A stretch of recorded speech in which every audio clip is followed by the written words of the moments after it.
Olá, alunos do quinto ano, tudo bem com vocês? Por aqui está tudo legal. Vamos continuar então no nosso estudo de História, na segunda parte, capítulo 3, Cidades e Impérios da Mesopotâmia, páginas 58 a 63. Então aqui só para confirmar, estamos utilizando o livro Buriti mais História, no capítulo 3 da unidade 2. Se você ainda não viu a primeira parte do estudo do capítulo 3, é só clicar no card que eu vou deixar aqui em cima que você será direcionado para o vídeo. Vamos em frente então? Bom pessoal, aqui já estamos no final do capítulo. Eu quero trazer apenas algumas curiosidades para vocês que o texto vai trazer aqui para nós sobre a região da Mesopotâmia. Então vamos lá.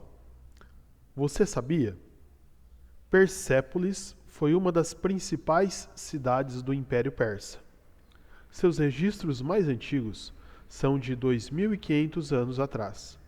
Hoje, ela é considerada Patrimônio Mundial da Humanidade. Ali ocorriam cerimônias e festividades que envolviam povos vindos de diversos lugares. Na entrada da cidade, foi construído um portal para receber súditos e emissários. O portal tinha inscrições em 3 línguas, entre elas a escrita cuneiforme dos sumérios. Então, pessoal, aqui são algumas curiosidades sobre a região da Mesopotâmia. Olha que legal. O relevo diante do palácio de Dário I da Pérsia representa guerreiros, guardas e autoridades, oferecendo os bens como tributo ao Império Persa, região onde ficava a antiga Persépolis, Irã, 2008. Então aqui sobre o Império Persa, que foi aquele que conquistou por último, né, naquela sequência que eu mostrei para vocês no vídeo anterior, o último foi o Império Persa que conquistou. Aqui nós temos alguns vestígios do Império Persa através dessas esculturas, desses entalhes na pedra. Tudo bem? Vou ler aqui para vocês mais um texto, bem interessante, sobre a origem dos semitas. Os semitas, ao emigrarem, estavam divididos em hordas ou tribos, as quais, pouco a pouco, foram modificando sua linguagem primitiva, até transformá-la em simples dialetos ou idiomas diferentes. Este fato resultou, naturalmente, da influência das línguas estranhas, usadas pelos povos que com eles conviveram. Então foi o que eu falei para vocês no vídeo anterior. Povos diferentes que conquistaram a mesma região foram se misturando. Então a língua do povo que foi invadido se misturou com a língua do povo invasor. E ela foi se misturando e foi se transformando, dando origem a novas línguas. É um pouco sobre isso que o texto está falando aqui. Vamos em frente com o nosso estudo. Mais algumas curiosidades agora sobre a nossa língua, pessoal. Olha só. Você sabia que a língua portuguesa que utilizamos é derivada do latim, uma língua indo-europeia que passou por diversas transformações regionais ao longo do tempo e originou novas línguas como o português, o espanhol, o italiano e o francês.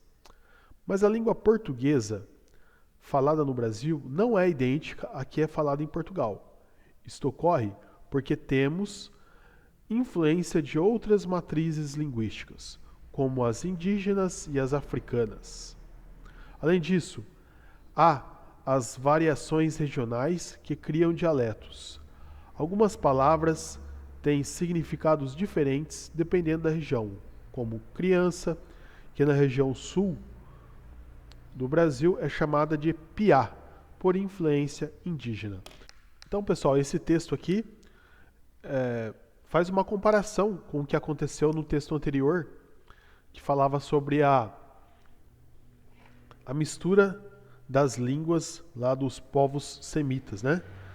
No Brasil, nós temos uma língua, chama língua portuguesa, e ela tem uma matriz, ela nasceu de uma língua, de uma outra língua. Essa outra língua é o latim. E dessa língua latim vieram várias línguas. Então, o português de Portugal, o espanhol, o italiano, o francês. Todas essas línguas guardam semelhanças. Se você escutar a conversa entre dois italianos, se você se atentar às palavras, você vai perceber que algumas palavras são parecidas com as nossas e é possível até entender o significado delas. Da mesma forma, se você escutar dois espanhóis conversando, ou dois portugueses, ou dois franceses, existem palavras que são parecidas com as nossas, pois a língua portuguesa nossa e a língua francesa, italiana, espanhola, todas têm uma mesma origem, uma mesma matriz, que é a matriz do latim. Então, a partir do latim, surgiram essas outras línguas. E o texto também fala que a língua portuguesa não é igual à língua portuguesa de Portugal, porque aqui no Brasil nós tivemos outras misturas, outras transformações.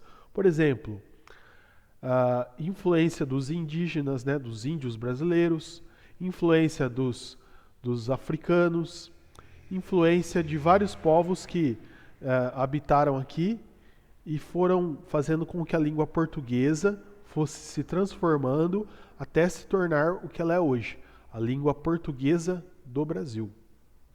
Vamos em frente com o nosso estudo? Olha só, pessoal.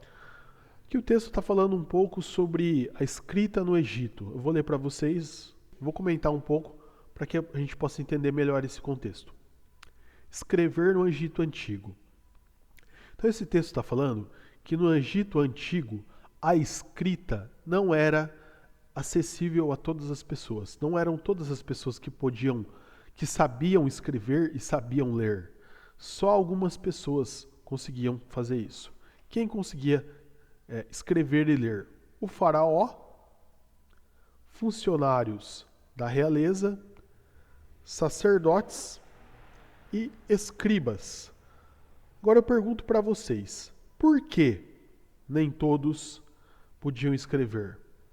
Por que nem todos podiam ler? Vocês já pararam para pensar? Por que no estudo de todas as sociedades sempre tem um grupo que sabe ler, sabe escrever, sabe contar, e tem um grupo que não sabe ler, não sabe contar, não sabe escrever? Por que tem essa separação? Então isso eu quero chamar a atenção de vocês de conteúdos que eu vim falando já no capítulo 1 e no capítulo 2. Sempre ocorre que existe uma minoria que governa uma maioria. Uma minoria que tem o poder e uma maioria que não tem o poder e é dominada. Geralmente esses que têm o poder são aqueles que dominam a escrita, a leitura, os números. Então, eu quero até chamar a atenção para vocês, pessoal, para vocês tentar entender e projetar isso para o futuro. No futuro, olhando para as vidas de vocês vão poder perceber que existe um grupo que domina as pessoas e um grupo que é dominado. Pense o seguinte, imagine vocês, se vocês querem estar na condição de dominados ou de dominantes. Se vocês querem fazer parte do grupo que detém o poder ou do grupo que não detém o poder. Do grupo que controla ou do grupo que é controlado. Vocês querem fazer parte daqueles que conhecem as letras, conhecem a escrita, conhecem a interpretação, conhecem as leis, conhecem os números e, portanto, dominam? Ou vocês querem fazer parte do grupo que não sabe ler, não sabe escrever, não sabe interpretar um texto, não sabe trabalhar com os números, não sabe articular as leis e, portanto, é dominado por um outro grupo? Essa é a reflexão que eu quero propor a vocês. O estudo, o conhecimento, ele pode libertar vocês dessa condição de dominado. Vamos pensar sobre isso. Vamos em frente aqui então. Aqui está falando um pouco mais sobre a história da escrita do Egito. Eu vou ler para vocês aqui mais um trechinho.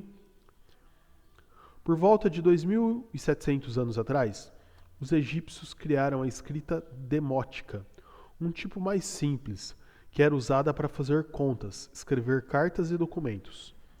Os materiais usados nessas anotações cotidianas eram papiro, canetas de diferentes tamanhos feitas de madeira, instrumentos para cortar o papiro e pigmento seco em diferentes cores, em especial preto e vermelho.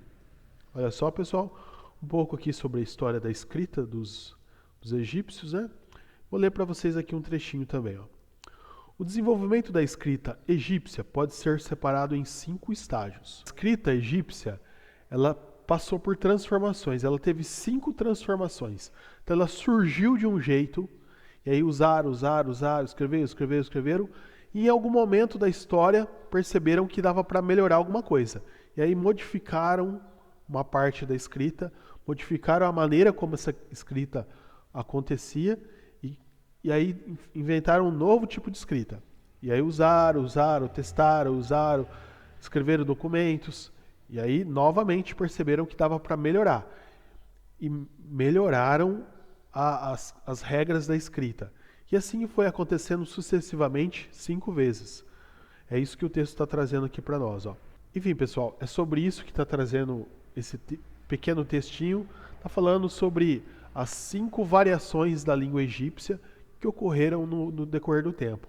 Como os egípcios registravam o mundo, e aí a cada período que foi passando, eles modificaram essa maneira de relatar o mundo, de retratar o mundo com a escrita, aprimorando o seu sistema de escrita. É sobre isso que o texto está tratando. Vamos seguir em frente aqui. Aqui são mais algumas curiosidades sobre a escrita egípcia. Vou passar rapidamente aqui, ó. Era comum que os escribas tivessem de viajar para fazer os registros, e por isso eles guardavam seus materiais em estojos. Eles levavam entre seus instrumentos pequenos potes com água e goma para preparar as tintas. A mistura de pigmentos corantes e solventes era feita em um pilão. Depois de preparar as tintas, elas eram depositadas no estojo.